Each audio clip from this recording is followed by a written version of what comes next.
सातवे येथे आयोबानाथ जागर उत्साहात पालखी सोहळा दिमागात संपन्न। बच्चे सावडे। सातवे तालुका पन्हाळा ग्रामदैवत श्री आयोबानाथ यांचा वार्षिक जागर उत्सव मंगळवार दिनांक 30 रोजी भक्तिभावाने मोठ्या उत्साहात संपन्न झाला। सकाळी मंदिरात आरती व मंत्रपुष्पांजलीने सोहळ्याला प्रारंभ झाला।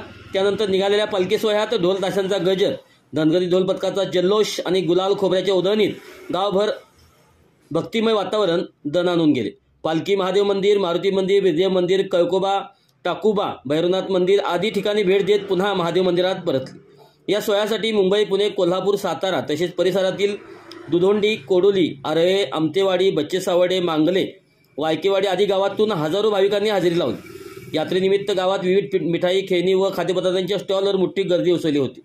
रात्री झालेल्या फटाक्यांची रोषणाईत सोहळ्याची सांगता करण्यात आली। यावेळी पानातील राजाची देखणी पूजा बांधण्यात आली होती। अशा भक्तिभाव आणि सांस्कृतिक उत्साहात आयोबानाथ देवाचा जागर यंदाही यशस्वीरित्या पार पडला। अशाच आध्यात्मिक बातम्यांसाठी आमच्यासोबत कनेक्ट रहा। चांग भलं न्यूजला लाईक करा, शेअर करा, सबस्क्राईब करा व कमेंट्स करायला विसरू नका।